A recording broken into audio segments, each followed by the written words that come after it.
ummatore kiɗitoɓe kod radio international assalamu alaikum esimon e fottila nder taskaramji amin ɗi hande nyalande altine bakowa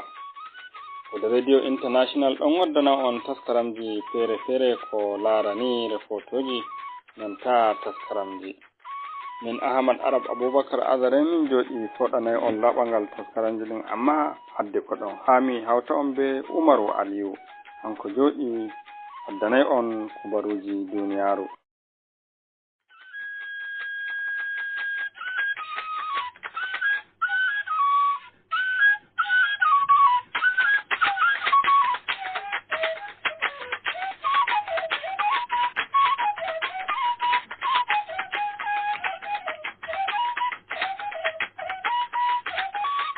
aran nda ko e kubaruji ɗin.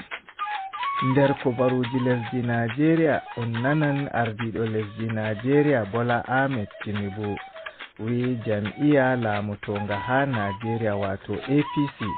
ɗon dow ɗatal heɓugo nasaraku ha cuɓol ngam subtugo gomnajo keso ha diwal Edo. nder kubaruji lesɗe Afrika bo on nanan lesdi Niger waddi ragare famral soje hakkunde lesdi ndin be lesdi America. nder kubaruji duniya luttuɗi bo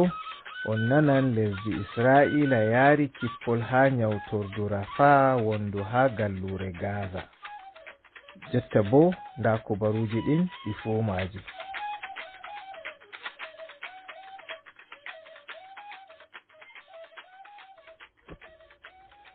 ardiɗo lesdi Nigeria Bola Ahmed Tinubu wi jam'iya maɓɓe wato jam'iya APC laamutonga ha lesdi Nigeria ndin ɗon dow ɗatal heɓugo nasaraku ha cuɓol ngam subtugo gomnajo keso ha diwal Edo dow ɗo seɗɗa. Tinubu andini non wakkati o tambinanno daraniɗo jam'iya man wato Senator Monday Okpebholo be ballo mako Honorable Dennis Idahosa tutawal jam'iya APC man ha sare laamu wato Aso Rock hande. ardiɗo jam'iya APC Dr. Abdullahi Umar Ganduje be tokkal jam'iya man on ɗofti Senator Monday warugo ha sare laamu. Tinubu tabbitani Senator Monday dow jam'iya APC daran wawa ɓawo mako ha cuɓiɗi. to darango jam'iya APC senima minon ma min seyi, to a desidi minon ma min desiti, min kudan bema, min tigan ɓawo maɗa bana mahol. ɗo on mi tabitinte jam'iya APC ɓuran neɗɗo jam'iya ko moyejo, amma kadi heɓugo nasaraku ha cuɓol man ɓurdi totugo fahin. ha ragare Tinubu mani ardungal jam'iya APC lisal diwal Edo dow waɗuki cuɓol laamgol ngol wurtini Senator Monday hawtade be manuki dottaku gomnajo diwal Edo ɓoymajo Comrade Adams Oshomole. yaake o wolwanno ardiɗo jam'iya APC Dr. Abdullahi Umar Ganduje tabitini Tinubu dow hoore ɓiɓɓe jam'iya APC ɗo hawti kanjum on bo latti sembe jam'iya man. Gomnati diwal Zamfara andini tetingo fukaraɓe rewɓe njowo nder fukaraɓe rewɓe 15 ɓe saggarle en gujji ha jangirde jami'a gomnati moggal lesdi wato Federal University gonga ha Gusau. bolwowo etana gomnajo diwal Zamfara Mustapha Jafaru Kaura andini tefoɓe kubaruji dow ɓawo fukaraɓe njowo man woodi yimɓe woɓɓe feere fuu ɓe gomnati man heɓi nasaraku tetingo hawtade be maɓɓe. lebbi 6 ko saali on ni saggarle en nangoɓe yimɓe ngam ceede koosi fukaraɓe rewɓe 15 ha pellel ɓe mbalata gongel ha yaasi koagol jangirle majum. gongel ha yaasi koagol jangirde majum. jotta ni hakkilo lortani fukaraɓe 10 luttuɓe. Gomnati lesdi Niger andini wurtago iga kaɓɓidal famral soje hakkunde lesdi ndin be lesdi America. famral ngal lesɗe ɗen ɗiɗi haɓɓidi ha nder hitande 2012 dow anniya honugo kuuɗe saggarleku ha gallure Sahel. Andinore darnugo famral man wari on ɓaawo awa hon seɗɗa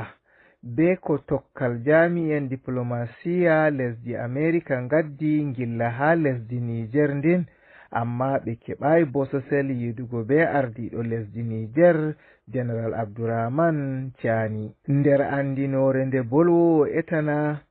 majalisaru dogginki gomnati lesdi Niger CNSP jangi ha sare television gomnati lesdi Niger, Amadou Abdurrahmani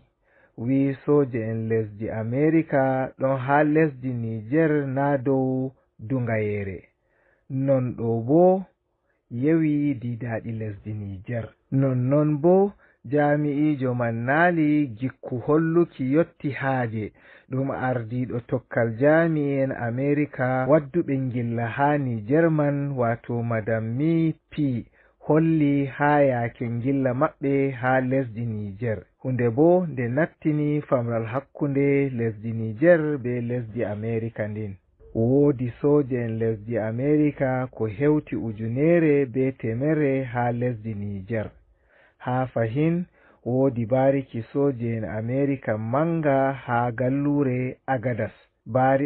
Lesdi Amerika tiggi bariki man ngam doggingo konu dow jihadanko'en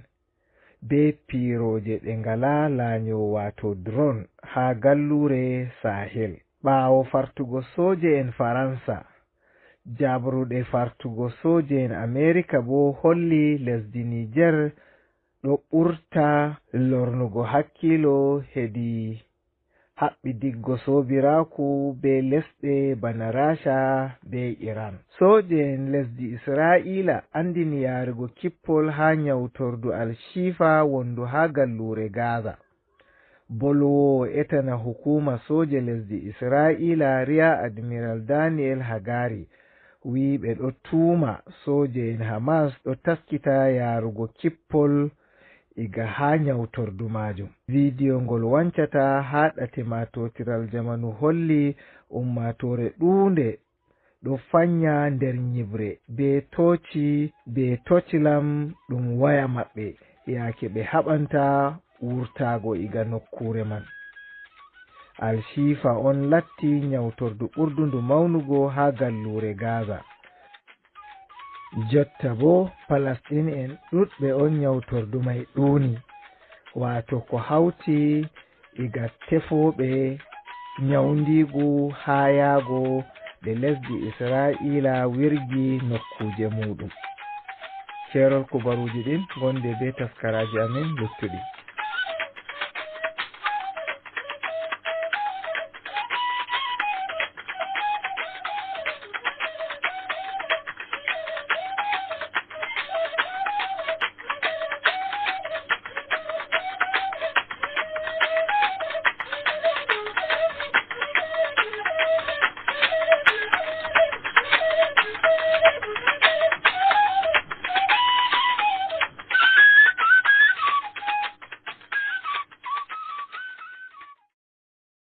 Modibbo Umaru a yettama be kubaruji hande ɗin. Jotta hamin nata ko larani hirde. Aran min puɗɗira diwol Taraba lesdi Najeriya. Ardiɗo tabital Fulaku International mo diwol Taraba lesdi Najeriya on yewtidi ngokka sabde Abdurrahman giɗaɗo jahrumi amimo banihi. Assalamu alaikum bandiraɓe, barka men e wakkatire nde. Jonta miɗo wondi e Alhaji Bello Mbela, ardiɗo tabital Fulaku International mo jiha Taraba. Min gewtay ha dow moftorde moble fulɓe ngaɗi moble fulɓe Nigeria fu mofti ha gallure Abuja ha dow ko larani maslaha ko wurtorde wonde nde bandira fulɓe. Allah sene min jaɓake ma. To mi jaɓi. To Allah sene min nani balle ɗe kawte fulɓe daga mi yetti Allah daga kawta taw daga ɓe en fu joɗake ngaɗi moftorde tilimde ko a wanginana en ko moftorde nden sawi. To auzubillahi minash shaitani rajim, bismillahir rahmanir rahim. Bana on nani ni min on Alhaji Bello Mbela, chairman Tabitul Fulaku International Lilisal Taraba State. lallai ɗum noddi amin moftorde ha Abuja wato lamorde leddi Nigeria. Min jahi bo leƴƴi fulɓe kungiyaji poyi kawti ha totton. Min moftorde nden bo gaskiya nde heɓi yalirgo wato horejo tabital Pulaku International mo leddi Nigeria wato Dr. Malam Isa Yuguda be wato shugabajo president je Magban mi yetti Allah Cattle Breeder Association of Nigeria Alhaji Baba Ngel Jarma, nden be national president je fulɓe global wato Dr. Salim Jos, to be luttuɗum ni ko nandi be ngam Allah be luttuɗum kungiyaji. Ɗum hawti bo na ngam komi, ɗum hawti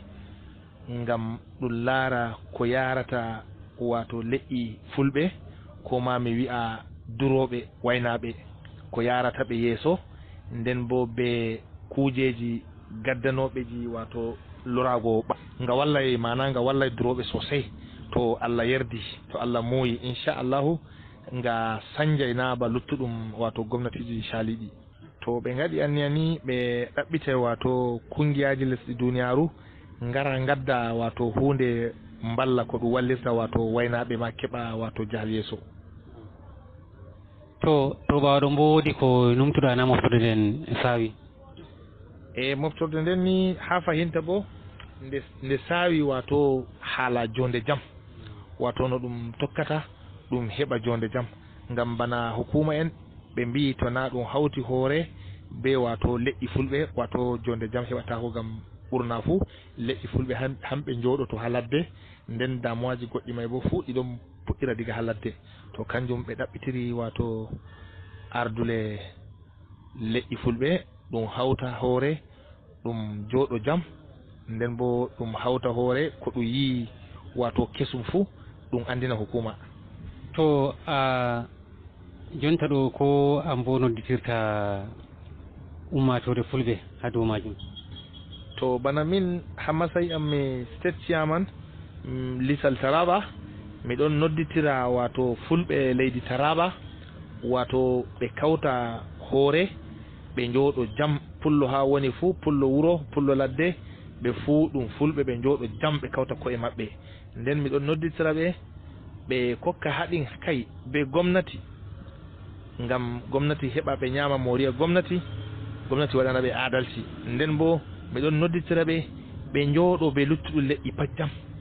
hakkunde duroɓe e remoɓe, ngam min woni shugabajo wato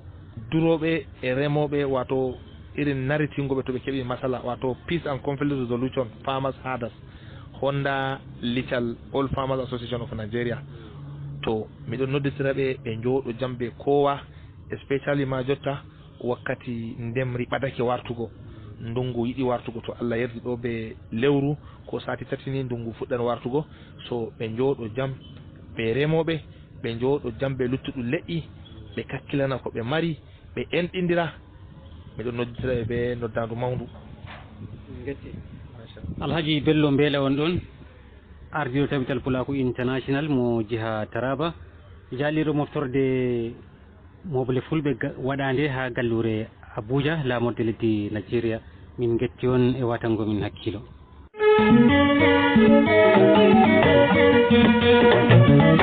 Min duuɓi am jeeɗiɗi miɗi nanugo kode radio international ngam wallugo fulfulde be Pulaku.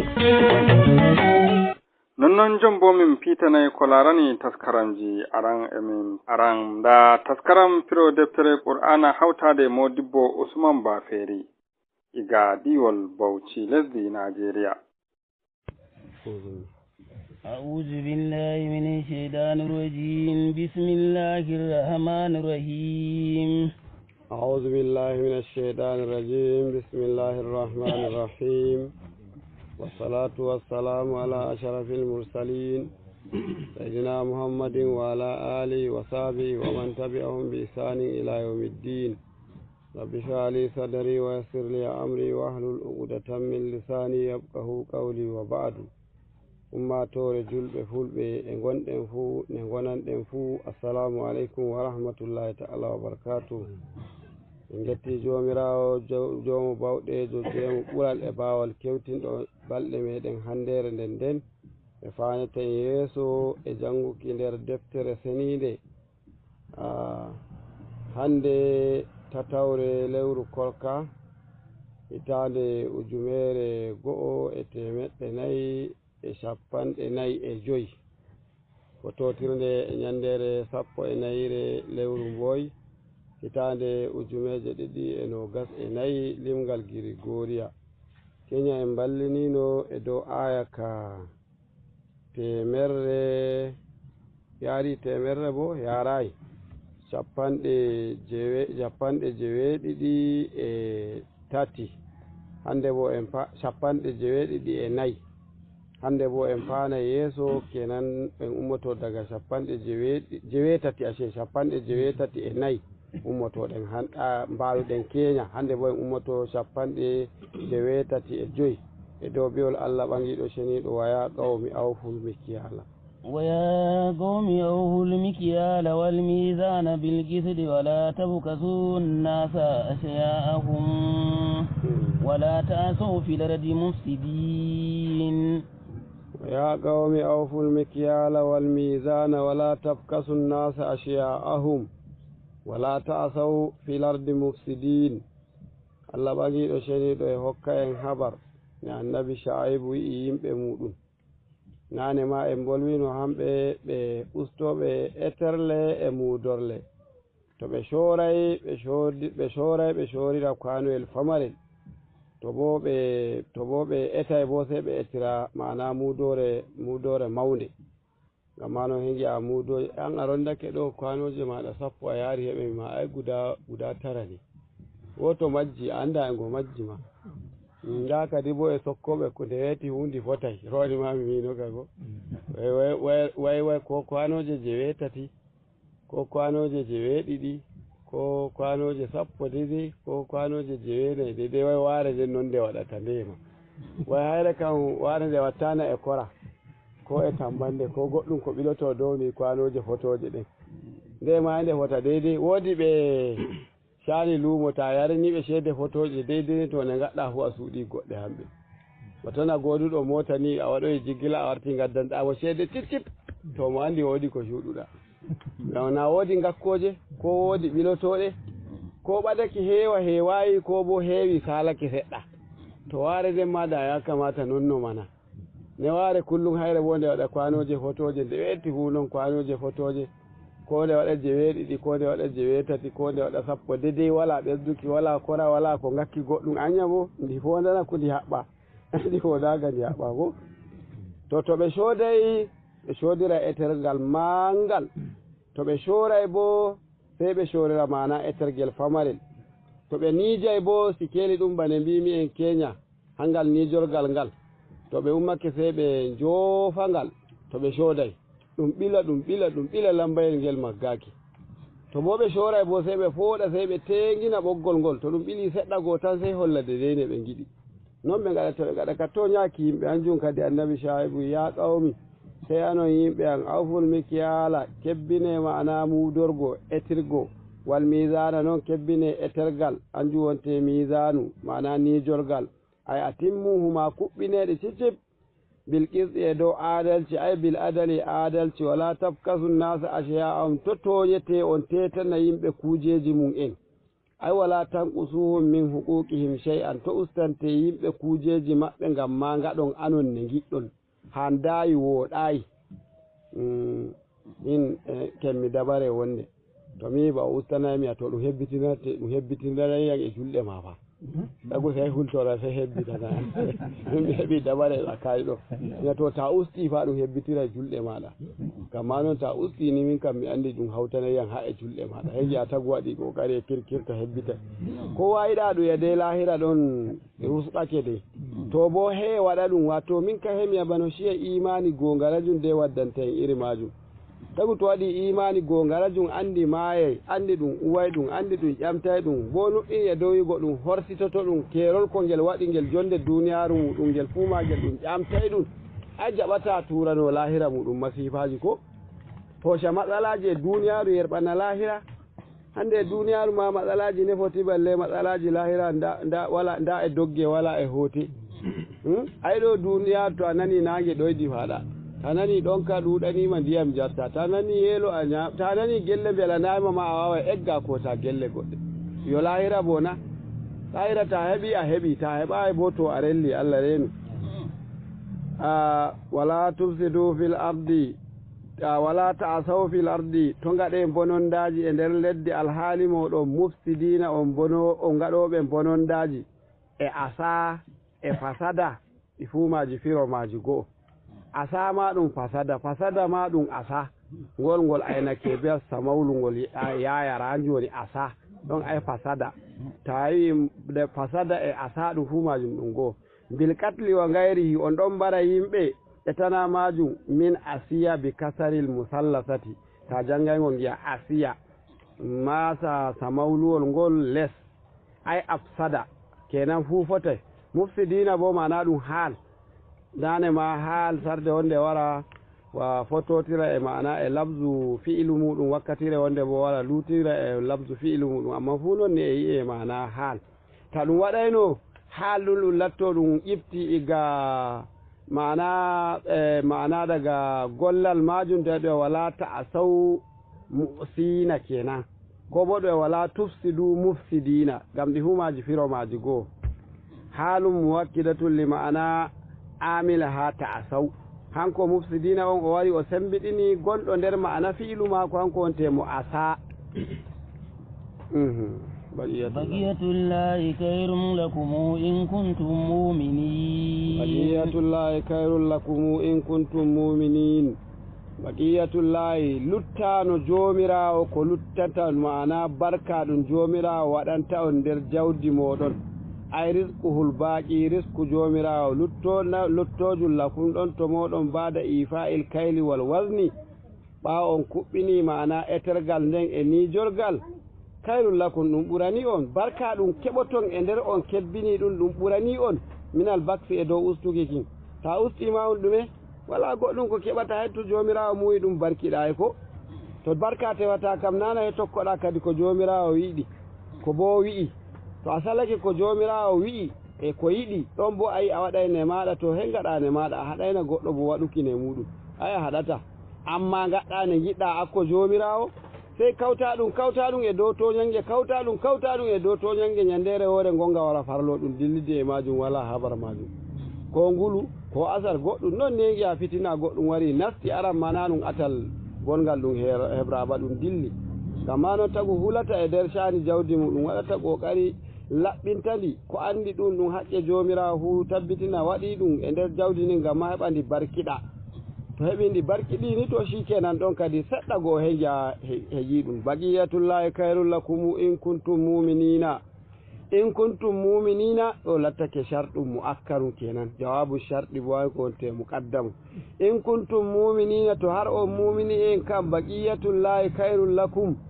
luttano ɗum jomirawo luttini waɗani on barka e nder jawdi moɗon to on kebbini eterle hanjum wonte ko ɓurani on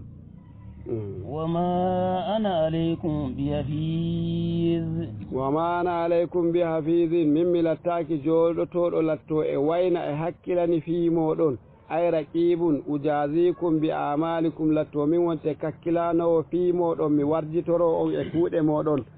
innama bu'istu naziram kawai min kam mi nulama ngam ma mi wara mi waggila on mi wato on gaɗi ni fa ni tan mi heɓuki on ngam ma ɗon min kam mi yottinani on dama wa ma ala rasuli illa al balagul mubin wala ko woni dow nulaɓe so na ɓe jottina nulal jomirawo to nda hande annabi shu'aibu yottinani yimɓe muɗum قالوا يا شعيب أصلواتك تأمرك أن نترك ما يعبد آباؤنا أو نفعل في أموالنا ما نشاء إنك لأنت الحليم الرشيد قالوا يا شعيب أصلواتك تأمرك أن نترك ما يعبد آباؤنا أو أن نفعل في أموالنا ما نشاء إنك لأنت الحليم الرشيد يقولتنني النبي شعيب بيقول قالوا له بميمو استهزاء كان جلتنركي يا شعيب كاي أن شعيب أصلاتك جون كدي جلكون ما لك كنت أمرك أمر ما بتكاليف بلنامين أن نترك ما يعبد آباؤنا من تتك بابين أمين دواتانو ناني جلد باتن جودان جي أويدادو min al aznami andi e noon ɗum gaɗorto ko jande ma nden nayi ma noon ɗum kadi ɗum gaɗotomo kadi joni julkon ma konko gaɗata kullum han konne way holluma wigo min ɗala rewki ko baba en amin ndewayno wonte labbi amin aw nataruka an naf'ala fi amwalina ma nasha ko bo julɗe maɗa kolluma wigo min ɗala komin wakke komin jiɗi e nder jawdi amin alma'ana haha amrun baɗilun ɗiɗi fumaji ɗi gaɗata la yada'u ilayhi da'in bi khairin noddo faaki en noddandu wondu fuu waɗata umrata iri bano ɓe bi kenan innaka ay an la antal halimu an woni muyɗo arrashidu kanditiɗo muñammin mana waɗu ka ate maɗa waɗu ko gaɗata maɗa tinde a halimu muñammin wurta shani amin nden bo arrashidu tinde an a kanditiɗo yo a kanditiɗo minon bo yo min majjuɓe ɗum kadi na ɓe torak ɓe tawi halkere qalu zalika istizan ɓe mbi noon ɗum ngam ma ɓe jaltira ko mana ɓe gaɗo hanko annabi Shu'aibu alayhi salam قال يا قوم أريتم إن كنت على بينة من ربي ورزقني منه رزقا حسنا وما أريد أن أكالفكم إلى ما أنهيكم عنه إن أريد إلا الإصلاح ما استطعت وما توفيقي إلا بالله عليه توكلت وإليه أنيب قال يا قوم أرأيتم إن كنت على بينة من ربي ورزقني منه رزقا حسنا وما أريد أن أكالفكم إلى ما أنهاكم عنه إن أريد إلا الإصلاح ما استطعت وما توفيقي إلا بالله عليه توكلت وإليه أنيب النبي شعيب عليه السلام جبني بي قال يا قوم هئنو يمɓe am araytum kokke an habar mana joni mi ƴamay on in kuntu ala bayyinatin min rabbi to mi lattake e dow wangaran iga joman wa razaqani min rizqan hasanan nden o riskiyaniya risku bo mana latteɗum ɗum halal boɗɗum a fa ashubuhu bil harami handanina joni kadi mi wara mi jillidira risku an ɗum halal mi hawta ɗum e haram minal bakasi watta ɗafiɓi ɗum ustuki muudoje e nijorɗe wama uridu an ukalifakum min miɗa mi luuta on wa ashaba ila ma anhakum anhu nden mi yaha mi waɗa kadi bo ko gaɗaymi on naway aa mi haɗi on min bo mi yaha mi waɗa ɗum ba mi haɗi on min ma e mi haɗiti e dow majum na ɗum hunde ko kaɗumi on min bo mi yaha mi waɗa ɗum ba ay ila ma anhakum anhu fa artakibawo min bo mi difo faaki e mana ko kaɗumi on min bo mi yaha mi waɗa ɗum in ayma uridu illa al islah wala ko fondumi sona mana mbooɗi lakum ɗon to moɗon bil adali jikki wakki moɗon aadilaku mastaɗatu foti bawɗe am wa ma tawfiqiya fondeki an e sawaba lataki ay qudrati ala zalika bawɗe an e dow ko mbi'aymi wa gayrihi min ɗa'ati ko luuti noon fu igay ɗowtare jomirawo illa billahi sona e jomirawo jomirawo fondiyen e sawaba noddeymi on anon ma garon fototiron e sawaba kam gam ma ka lattano on moƴƴere barkiɗinanore on jawdi moɗon e jonde moɗon duniyaru nden bo lattantoɗi on barjari mana e janggo lahira illa billahi alayhi tawakkaltu e mako dogodimi mi dogodaki e tana mako wa ilayhi unibu e mako bo gartaymi gam ma noon anon ma garte faki e mako dogode e mako ɓurani on dey ويا قوم لا يجرمنكم شقاقي أن يصيبكم مثل ما أصاب قوم نوح أو قوم هود أو قوم صالح وما قوم لوط منكم ببعيد ويا قوم لا يجرمنكم شقاقي أن يصيبكم مثل ما أصاب قوم نوح أو قوم هود أو قوم صالح wama qawmu luɗin minkum bi ba'id jomirawo ɓañiɗo ceniɗo wi e tahonduko annabi Shu'aibu alayhi salam o ya qawmi e anon yimɓe an la yajrimannakum ayaksibannakum shiqaqi lutukiyam tofoɗonoya on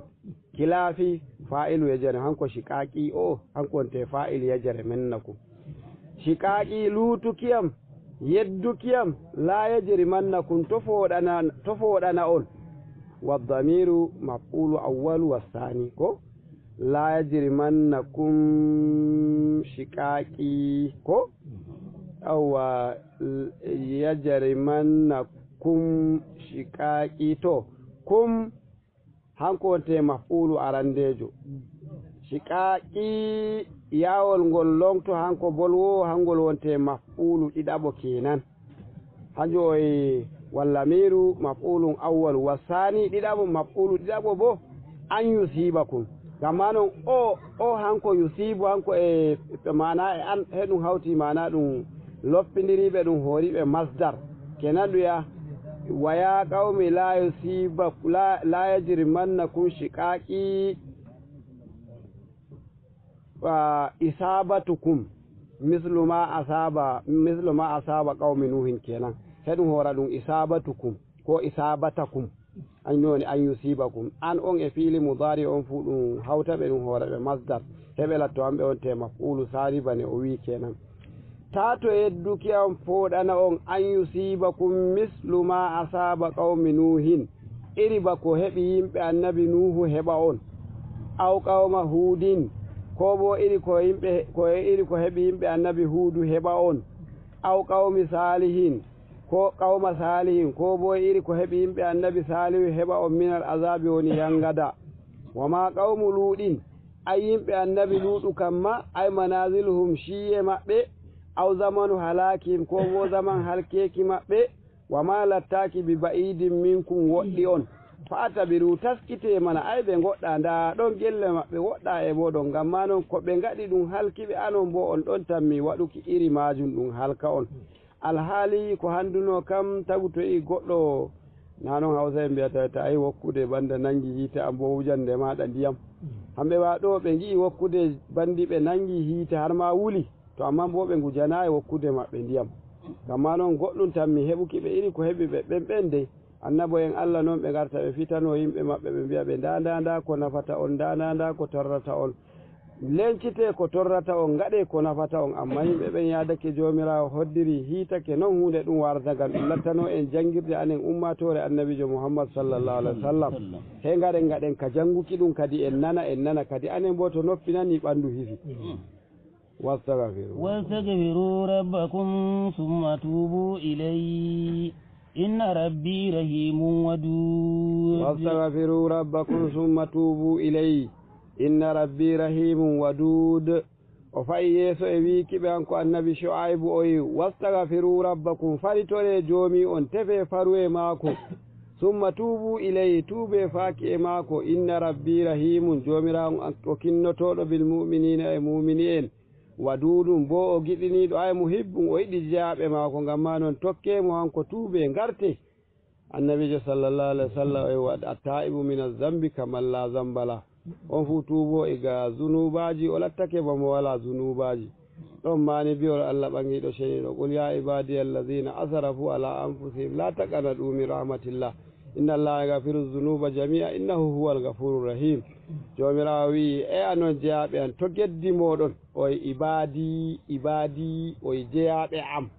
hunde ɓe gontiri e geddi oye asara fuu bo kadi waɗi geddal kam iɗin kale bo hanjum wonte asara fuu salake kerol e jomirawo wi dara fuu o daraki ɗon to amman kadi har joni jomirawo ɗum jeyaɗo muɗum oye la tagana ɗumi rahmatillah to taƴi gikke e hinne e jomirawo innallaha yaghfiru dhunuba jami'a jomirawo ɗon farana zunubaji neɗi poti fuu naway ɗon mo fuɗɗi ba o huwal gafurur rahim aran ma hanko o farowo bo kinnotoɗo ɗon tindinore maako قالوا يا شعيب ما نفقه كثيرا مما تقول وإنا لنريك فينا ضعيفا ولولا رهدك لرجمناك وما أنت علينا بعزيز قالوا يا شعيب ما نفقه كثيرا مما تقول وإنا لنراك فينا ضعيفا ولولا رهدك لرجمناك وما أنت علينا بعزيز من تدرت ومن بما غوغا كرغري قالوا بين إيذانا بقلة المبالاة غما بتبتنا شيء فالاكي مبه كو النبي شعيب نودتا بفاكي دو يا شعيب كاي شعيب ما نفقه كثيرا مما تقول كو بيتا دون من فاما دum made min keftata bolwa min famata ko bi'ata ma wa inna la naraka fina da'ifa minon ne min gitirtama gongel tampugel non jawningel e nder ami zalilan jawningel non min gi'atama nawa haala maɗa tawi ka latoto goɗɗum ba walaw laraɗuka bandaga jama'are leñol maɗa ma ashiratuka lara jamnaka da min gubake min barima bilijarati da min barima non naga maɗa waɗi ma min ɗalmama sabo ngal leñol maɗa kawai wama anta alayna bi azizin tawa tamma a wodi jalugal a tedduɗo jiki amin ɗo na a ɗume ma mere min daratama wama anta alayna bi karimin ay nawa a goɗɗo mana kanduɗo teddineki ba anir rajami ma min mbawata min gubomama wa innama raɗuka humul aizza kawai jama'are maɗa hayre wonte ɓe giyata bano ɓe tedduɓe min giɗa min meyuma ngam mata to ɓe giya min meyaniɓe bandiɓe amma banda noon kan to ga anno kan daka maɗa yawtake ko saali قال يا قوم أرهدي أعز عليكم من الله واتخذتموه وراءكم ظهريا إن ربي بما تعملون محيط قال يا قوم أرادي أعز عليكم من الله واتخذتموه وراءكم ظهريا إن ربي بما تعملون محيط hande nane kadi wo geddu goɗɗum kesum ashe ma tawma wa min e mi nodda on Allah ashe anon kam mana e Allah gondo e jaabe Allah gondo na Allah kuloton ba ashe jaabe Allah kuloton mere har joni yaadu kam wala e ɗum yehi ashe qala ya qawmi o yihe jama'are an araɗi a azzu aleykum minallahi kadi joni anon kam jama'are an leñol am ɓuri hulnaki e jaalaki e dow jomira o ni fatataraku qatlili ajalihim sai on mbarayan ngam ma hamɓe wala tahfazuna ni lillahi on ndenata neɗɗa ko am andon darorde an ngam Allah watta kastumu jogitiɗon jomira on wara'akum zihiriya gaɗa non an konte Allahu longto ongo nder tumuhu hangonte longto jomira wanjo o Allah ngam ma non e monenare maf'ulum bi kenan wara'akum zihiriyan jogitiɗon mo gaɗa ay mambuzan kalfa zuhurikum on gubimo mana ɓawo babbe moɗon ton la turaqibunahu on ndenata alkawe mako inna rabbi to lalle joman bima ta'maluna muhidum pilitini et ko kuwoton ilman mana andal mako fo jazikum oɗon tammi warditoraki on kuuɗe moɗon ɗe kalluɗe ɗe ɓurnoton jeyaɓe jomirawo e dow jomirawo ويا قوم اعملوا على مكانتكم إني آمل سوف تعلمون من ياتيه عذاب يخزيه ومن هو كاذب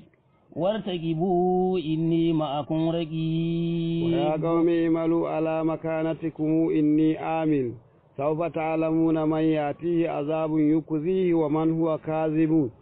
هو كاذب wartaqibu inni ma'akum raqib jomirawo ɓangiɗo sheniɗo wi eta konngol annabi shu'aibu alayhi salam o waya qawmi ya yimɓe an imalu ala makanatikum to kuye jooɗe no gontoriɗon noon haalatikum ne gontirɗon noon tabbite dow noon ɗum tinde halkere giɗɗon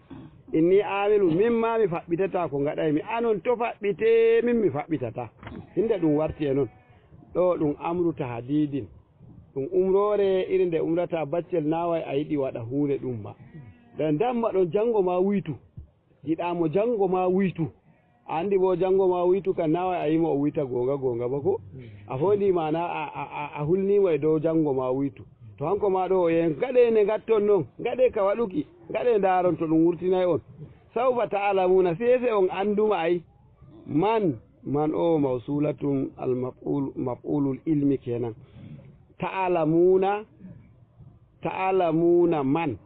ta'lamu dama ngol alima e ngol ƴetto faake maf'ulun bihi fa'ili magol ɗon e nder ma'ana wawan jonte ta'lamuna gamma noon man wari inare maf'ulun biyanju o ngol lattake inare mawsul to ngol lattake inare mawsul bo ne ɗum waɗantangol angol wonte kenan allazi ta'lamuna allazi ya'tihi azabun ko on anduma ay ɗum ko waranta on hanjo en ɗo manwol ngol ɗum ismu mawsul hangol woni maf'ulu alima yaati azabun yukuzi on anduma moye meɗen yangada busto haɗum waranta ɗum waman huwa kazibun moye bo wonte fewo nder min e moɗon joɗore ne gontirɗon noon min ma miɗon dow ne gontirmi amma wartaki bo ndene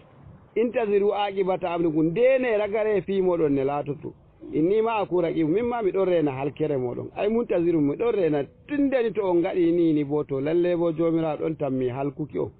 ɗum ɗum fu ɗum kalta hanjum wonte ko ɗum wiyatama ngam ma ndentoɗa waɗuki ko tammi heɓukima ɗum to ɗum wima ni a nani wigo lalle halkere woni nder hunde ɗum ɗo ay a rentoto a waɗata iri majum amma mere ɗum nafanayi ɓe ولما جاء أمرنا نجينا شعيبا والذين آمنوا معه برحمة منا وأخذت الذين ظلموا السيئة فأصبحوا في ديرهم جاثمين ولما جاء أمرنا نجينا شعيبا والذين معه برحمة منا وأخذت الذين ظلموا السيئة فأصبحوا في ديرهم جاثمين jomirawo ɓangiɗo ceniɗo yiɓe faɓɓitayi ɗum bo non ɗum bo ɓe gaɗi ka waɗi bane annabi Shaibu wiɓe non ɗum ɓe ndena ɗum ni ɓe gaɗa ka huuki non ɗum ni ɓe gaɗi ka huuki bo kugal geddi banane ko a tagu joni kadi mo hokketena to a yaha ustuɗa mudore nden a heɓayna ko wangata haalaji ma ko ɗin wonna ko ɗi nafatama o ñamnetena hankona o andina ko ñamɗa ko iri haalawo meɗen ko konko anduɗon ko kona ɗum gatten kayki ɗumen wona fatama o ñamnetena a torotomo hirandena ko ɗuna ko hokkatama haaje maɗa ko ñamande ɗo jowɗa a tewa e mako haala woni jowtirko ko ngala hoore ɗum fu majum heɓa hawtidira ko maggo ko ngam ma yedda Allah hawtidira haala o kon heɓa ko maggo ko ngam ma yedda Allah e dow mako to hanjum hamɓe ma noon ɓe gaɗi ka waɗuki kadi walamma jaa amruna nde fi amin wari bi ilaki mana e halkuki ɓe najjeyna Shu'ayban he min kismi annabi Shu'aybu wallazina amanu maahu ɓen bo nuɗɗinɓe hawtade e maako hu min nuɗɗiniɓe min kisniɓe bi rahmatin minna e hinna e amin assayhatu kadi ñaagale akazati allazina zalamu ngari keɓi ɓen ɗon tooñiɓe koye muɗum saha bihim jibrilu malaika jibrilu wookiɓe hanjum wonte mana neɗɗuyata telɓaniɓe kenan ko fa asbahu fi darihim jasimin ɓe mbettuɓe fuu maɓɓe ɓe kofi dow koppi maɓɓe e nder ciye maɓɓe ɗen barikina ala rukabi mayitina ɓe fu ɓe maayi shiriw nanata كأن لو يغنوا فيها ألا بعدا لمدين كما بعد الثمود كأن لم يغنوا فيها ألا بعدا لمدين كما بعد الثمود jomirawo ɓangiɗo ceniɗo yi ka Allah ñagani naw fiha ɓe fuu maɓɓe ɓe maayi bano maɓe meeɗaɓe jooɗono e nder ciye maɓɓe ɗen ka an o ay mukaffafatun mina saqilati kenan wa ismuha mazufun ay ka anna hu ko bo ka anna hum anummano hamɓe ɓe lam yaganaw fiha bano maɓe meeɗaɓe jooɗo ɓe jeynito ɓe gaɗane ɓe giɗi e nder ciye maɓɓe ɗen daɓɓe ɗon ɓe fuu ɓe mbaati ala jamaare keytinena noon buudalli madayana ɗum woɗɗini galluwol madayana ngol halki kama ba'idat samudu bane samudanko en goɗɗinano kalka hamɓe ma ɓe kalki wala ɓe wala habar maɓɓe kadi noon giɗɗon anon ma heɓa onna ay on giɗanta hoore moɗon iri bano nihi kam to en keɓi noddo faaki atal jomirawo in dagare tokke ɗo woni ngal Allah to tokke ngal Allah anon kan to iri ni heɓa on anon ummatore annabijo Muhammadu sallallahu alaihi wasallam kan hanjum woni ko ayaje ɗen tefata janginki e wigo ta nani ko heɓi goɗɗo to ambotinde hakkilo maɗa kadi nana shikenan a heɓa kisna hoore maɗa on nani hamɓe ko heɓiɓe ɓe geddi annabo en maɓɓe nden bo kadi hamɓe bo halkere heɓiɓe to anen bo ndaɗɗon kadi annabijo wardani en e diina meɗen hanjum wonte andal ngal tawhidi nden e julɗe meɗen e shumayeje meɗen e zakkuki meɗen e hijju meɗen ɗiɗi humaji anden ne kureten ɗi anden mu'amalaji gonɗi hakkude meɗen anen e dekiraɓe meɗen wiyete rewɓe meɗen anen e ɓikkon meɗen anen e saroji en meɗen anen eɓe gonditen e luumo anen eɓe gondeten e gese anen eɓe gondeten e ɓaale kowa anda itti haqqe muɗum e dow goɗɗo ta to tagu tattaro haqqeji dillida e lahira ɗum welanta ɗum fa jama'a ɗum welata fa tawa tamma tagu to maayi a wala hakkilo anda ko ɗum waɗata tagu to maayi ɓuri hakkilo ma annabijo e annasu niyamu fa iza matu intabahu yimɓe ɓe humaɓe ɓe ɗani joni to ɓe maayini sey ɓe finta tagu to maayi la ilaha illallah ashe hunde ɗum ni ɗum wontiri bo mi waɗayi ashe hunde ɗum ni ɗum wontiri bo gaɗumi ɗum mayɗo hanko o wawata yejjituki ko ɗume ñandere e awa hommare e komi da komi bana iri ni yejjitirten e jonde meɗen duniyaru na joni anen kay jonde ɓen duniyaru a waɗino gongal bongal a yejjiti a waɗi geddal ma a yejjiti yejjutuki kin ɗum bote e meɗen to na yejjutuki kin hanki ɗum barka e meɗen no da ayi tagu daga jandere ɗoyi ko goɗɗo muɗum giɗo muɗum maayi daga ɗon harande heɓtayi hakkilo muɗum on jayna emo woya balɗe ɗiɗi tati nayi joyi watan sanal a hibbatu bada ashrin ko ɓawa sappo kan hen jamo ɗali mo fertake mo nangi komo waɗatama ko banane o yejjiti banda gam ma woduno yejjutuki hin ɗon kingay o wawata waɗa getum goɗɗum hanko ma daba joni o dilli sabo gam ma ko o wondi e jimamimo o relli on to amma yejjutuki hen ɗum waɗani en ki kanki ma ki barka ki laato wato e bone heeɓi en hakkilo sen jejjiten ɗum hekkadi o guiten banane meɗen en kendiri e saaroji en men en kendiri e modiɓɓe men en kendiri e ɓikkon meɗen pamarol baɗum salatako ɓalli men mbowi ɗum en jejjiti banda ga yejjutuki en fuɗitata kadi bo yofitaki banin ni baɗum fuɗitata ɗum wuytoya to amma e lahira wala noon tagu to maayi ko ɗume e sittora ñandere nde waɗi ɗum e inare nde waɗi ɗum ɗum fuu kuugal muɗum ngal waɗi duniyaru wala ngal yejjitata ɓuri hakkilo ɗum soydirani ɗum hakkilo muɗum nde ɗuɗɗe nawa iri hakkilo muɗum goɗo ɗon gongo yejjitata gomba amma noon jama'are am en gaɗu kuugal ta gartin en gaɗan danasoni en jiya da tomi anduno haƴƴe ɗum ɓura yaafeki fu jaafe haƴƴe lattake to na ɗum yaafoto ɗum mana ɗe to ɗum teftoye ɗum ko e laamu ko no ɗum tefoya ɗum fista masalaji godaɗi e duniya fu daga duniya ta to tagu e hetto yehi lahira mana he lahira ɗum waɗuma lahira ɗum ɓuuri sembe maɗa jomtu ko mbawata jomtuki fu daga ɗo jonde duniyaru tefamo yafanoma ɓuranima jiya ɗum yaha ɗum mana na inare wonde nde goduɗa bawɗe iri bane anduɗa jonde duniyaru a woodi wane moɗon e inare kaza ko maɓɓimo maɓɓitete na noon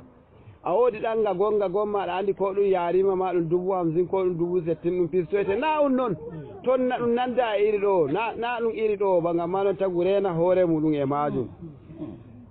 fa asbahu fi derihim jasimina ay barikina ala rukabi ka allan yaganaw fiha ala buɗan limadayana kama ba'ida samud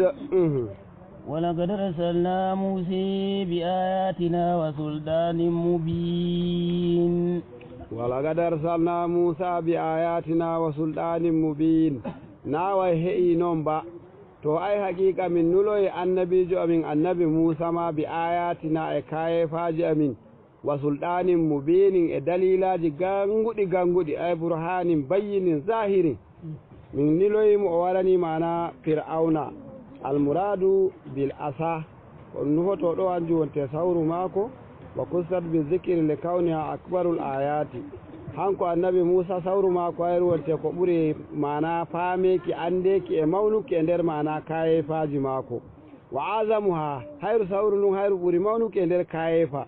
wa qila almuradu bi almujizatil bahira kawai ko ɗum fodata ɗo mujizaji maako ɗin ɗon jaaliɗi wal hujjaji zahirate hujjaji ɗe mo waɗi ka hujjaki fir'auna wa summiyatil hujjatu sultanan ɗum inditiri hujjaji hanji ɗum laamu ardungal jaalugal li anna biha qarul kasmi ngam hanka hujja hanka jaaloto jokkidiɗɗawo ta wi'imo haalaka a jaalakemo a ɓuri sembe ma ko a ɓurakemo ni kadi jon ka wala ko lutti ko ede mo hoosa ashar mo ukka ko bo to woodi shayir ko jungo o hooƴa o waɗa amma haalaka yadake karey hanjum minon e shani manɗigi mi wi on ay e tafanni ɗum manɗigi to waɗoɓe jayiya min giyataɓe ɗale min ɗala o ko e joggi laɓel mum o e jaggi laɓel mum o wi'a an bo e a faama a heɓta ɗum ƙuroto mo wala gonga to ɗum waɗi ɗum wi'i gokkani to nanika kadi daga ɗon sey hawre mana sey hawre jaɓatama aywa naam li'anna biha qaharul kasmi ngam hangol jokkirgol hangol jaaloto mana jokkirteɗo kama anna sulɗana bihi qaru gayrihi ngam bano laati laamu kanjum ɗum jaalolto mana talakajo fa yakunu adafu amin ala kastin kenan hanjum wonte sulɗanin mubin Allah hokkimo jaalugal hanjum wonte mana bayaniji ɗi mo ɓuri fir'auna إلى فرعون وملئه فاتبعوا أمر فرعون وما أمر فرعون برشيد إلى فرعون وملئه فاتبعوا أمر فرعون وما أمر فرعون برشيد jomirawo ɓangiɗo ceniɗo wi hamɓe bo aynimo an ko annabi Musa ɗum nulimo ila fir'auna faaki e beeteɗo fir'aunu wa mala'ihi e jama'are maako mawɓe gelle hamɓe wonte mala'u hebbinoɓe gite e jikki giiɗe mana joomu jawdi en na joomu mana tafarle goɗɗe feere jeemu laamuji en hamɓe wonte mala'u ɓe to gite yiɓe kewata gite mbawata ƴattoɓe ndaara goɗɗo fattaba'u amra fir'auna hamɓe bo yimɓe maako ɓen ɓe tokkake no nane ma umrore fir'auna bo goɗɗum geetunna umrata yimɓe muɗum aa wa ma amru fir'auna bi rashidin umrore fir'auna kan na ɗum kandaba ɗum majjere tan hayre ɓe tokki ay wa ma huwa bi rashidin sadidin nawa e dow fandare o woni ba ɗum bononda umrata yimɓe maako o hanko wonte Allah fa qala ana rabbukumul a'la waɗani ɓe Allah on famaro hanko bo o hanko wonte Allah manga Allah en يقدم قومه يوم القيامة فأوردهم النار وبئس الورد المورود يقدم قومه يوم القيامة فأوردهم النار وبئس الورد المورود جومراو ɓangiɗo ceniɗo yaqdumu qawmahu hanko fir'auna o ardoto yimɓe maako ayya taqaddamu qawmahu o ardoto yimɓe maako yawmal qiyamati ñandere darngal fayattabi'unahu ɓe tokkomo kamattaba'uhu fi dunya bane ɓe tokkorinomo e duniya fa awradahumun nara sey mo jolnaɓe o regina ɓe hiite ay adakalahumun nara warada daga joluki anju wonte managol ɗum regaki irin e nayi ndegorto ko nden ɗon mangue ngin e ardi luttuɗi ɗin e tokki kadi huwemo regodo e maɓɓe hiite Allah reenu en wa bisal wirdul mawrud hande regorde regiɓe halli e nanki anju wonte makasusum bizammi regorde regiɓe halli mana jolduɗe joloɓe halli wayre wonte mana hiite وأتبعوا في هذه الدنيا وأتبعوا في هذه الدنيا لعنة ويوم القيامة بئس الرفد المرفود وأتبعوا في هذه الدنيا لعنة ويوم القيامة بئس الرفد المرفود جومرا بانيدو شنيدو وأتبعوا بتوكيناما في هذه الدنيا دو سود الدنيا لعنة لعنوري waɗum indi fir'auna hu ko to ke wala meɗuɗo waɗa nanga ko namni hala ko e larabanko en ɓe wala meɗuɗo waɗa fir'auna ko wala gaɗanomo to ke ngam ma wala barka e nder shani maako wa yawmal ñandere dargal ma la'anatum woodi laanore wonde bi'sal ribdul marfud lawalawale kawtuɗe ɗottiri hande kalli hanjum wonte wallidiro maɓɓe ar ribdul ay al awnul marfudu ay ribduhum hanjum wonte makasusum bi zammi ribduhum kenan ribduhum haza lawalawale maɓɓe ɗe kay bisar ribdu mana lawalawale kalli mana ballidiral tokkiɗo e tokkaɓe mana halli radifu hanko wonte iri bano ɗum mammata ɓaawo puccu ko ɓaawo mbabba ko ɓaawo ngeeloba hanko wonte radifu gamma noon ɗo he ɗum waɗimni ɓe ne ɗum wiyete ko ɗum wiyata isti'ara makaniya ɗum nandini ba tana fir'auna e maggi ngeeloba ko e maggi mbabba ko e maggi fuccu luttu e fuu e maggi ɓaawo muɗum hanjum wonte tokkiɓe kenan ay ko hanjum wonte tokkiɓe mana jaadiɗɗaɓe mako hanjum wonte to e bisa ribdul marfudu hanko ardiɗo maggiɗo e hamɓe tokkiɓe mballimo ɓe fuu maɓɓe hande jama'are hallini e nankiɓe kooti hiite kam ذلك من أنباء القرى نقصه عليك منها قائم وحسيد ذلك من أنباء القرى نقصه عليك منها قائم وحسيد جومرا بانجيدو شنيدو ذلك المذكور أي geccaji ɗi indaɗi daga toon aran annabi adamu har waddi ɗo oye mubtadaun no fuɗɗan wolinde kabaruhu hirɓode wolinde nden min anba'il qura daga ma'ana lahabarji ma'ana galluji na qussuhu alayka min ɗon geccomaɗi ya rasulallah ya muhammad min ha ay min al qura daga nder galluji ɗin woodi qa'imun tabbutugol ngol ɗon har joni halaka aluhu yimɓe magol bo halkama dunahu ko heddi ga e galluwol ngol ɗon woodi gelleji ɗi tarihi ɗuɗɗi goɗɗi joni ɓe geoloji fuɗɗi ma irtoykiɗi e nder leddi wa minha hasidun nder maji bo wodi girbaɗi kalka halaka hulika bi alihi mana o hal gelle ɗen kalkama hawtade e yimɓe maɓɓe hu wala asara lahu ka zar'i almahsudi lattake mana ɓe ngala batte goɗɗe ɓe ngala bille ɗum halkiɓe ɗum wirñiɓe wala ko goɗɗum ko ndaare ɓe lattake bano mana neɗum wiyete awdi mana girbandi bil manajili mana e shaborle wama zalamnahum walakin zalamu anfusahum وما أغنت عنهم آلهتهم التي يدعون من دون الله من شيء لما جاء أمر ربك وما زادوهم غير تتبيب يومرا بانجيدو شنيدو وما ظلمناهم ولكن ظلموا أنفسهم فما أغنت عنهم آلهتهم التي يدعون من دون الله من شيء لما جاء أمر ربك وما زادوهم غayra tadbib jomirawo ɓangiɗo seniɗo e to hande nda ɗum halkiɓe hay kadi banano e to amma bo ɗum toñakeɓe a jomirawo awa ma zalamnahu min toñakiɓe bi ilakihim bi gayri zambin nawa min kalkiɓe noon tan wala zunuba goɗɗum ba to hande to mo toñiɓe a walakin zalamu anfusahum hamɓe toñi ko'e maɓɓe ɓe ko'e maɓɓe bi shirki e keferaku ɗum holliɓe atal ɓe cari tokkuki atal ngal ɓe nasti ladde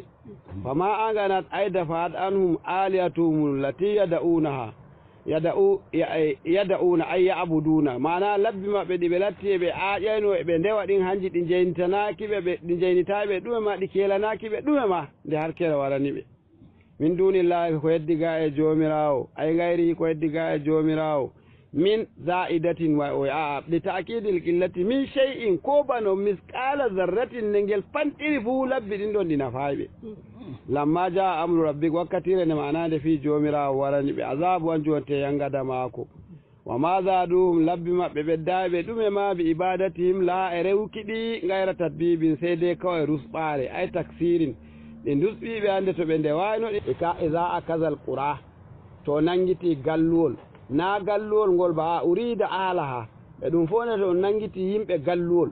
wayya zalimatun alhaali galluwol ngol toñigol aa yimɓe ɓen to toñake koye mum galluwol kam wala goɗɗum mana ko heɓi ɗum tinni kuugal ngal faaki e galluwol ngol e halkere nden e majjere nden fo ɗum tinnani ɗum galluwol andi e ɗum waɗa non e dow mujazi ko haqiqa bo huɓe geddi ɓen hanji amɓe wonte yimɓe gelle ɗen halkaɓe ɓen maɓe wonte yimɓe gelle ɗen ay bis dunubi fala yuguni anhum min akazihi shay'un wala goɗɗum ko warata jeynitaɓe to jomirawo nangitiɓe inna akazahu lalle nangutuki jomirawo alimun lalle ɗum hunde ñaɗɗum shadidum bo shatuɗum rawa sheykani bukari e muslim filloyake an abi musa al ash'ari iga sahabojo annabijo sallallahu alaihi wasallam biyeteɗo abu musa al ash'ari qala moy qala rasulullahi sallallahu alaihi wasallam annabijo allah wi inna allaha la yumli lizzalimi hatta idza akazahu lam yuflithu mana jomirawo emo sabbitinana hanko toñotoɗo hoore muɗum waɗa ka toñange waɗa ka geddu jomirawo e sakkinimo har he to nangimo to kadi on bo o sobtatako to nangimo kam o sobtatako summa qara rasulullah sallallahu alaihi wasallam nden annabijo jangi aya ka wa kazalika akzu rabbika idza akaza alqura wa hiya zalimatun inna akzahu alimun shadid annabijo jangi ka al aya inna fi zalika la ayatan liman kafa azaba lakira zalika yawmun majmu'un lahu an-nas wa zalika yawmun mashhud وما نوكره إلا لأجل معدود جميرا بانجيد شنيدو إن في ذلك لآية لمن كاف عذاب الأليم ذلك يوم مجموع له الناس وذلك يوم مشهود وما نوكره إلا لأجل معدود جميرا بانجيد شنيدو إن في ذلك almaskuri min alqisasi qissaji ɗiɗi ɗum waddaniɗe annabo'en e yimɓe maɓɓe har kaɓe la ayatan ɗum jangirde kayefa ayaje foɗuki hakkilo la ibiratan ɗum hunde taskitaki amman e moye liman kafa azaba lakirat e kulo azaba lahira fa zalika ay yawmul qiyamati nyandere dargal de ɗum wi'ata nden yawmum majmu'un fihi nasu nyandere de ɗum moftata yimɓe ɓe fuu maɓɓe wala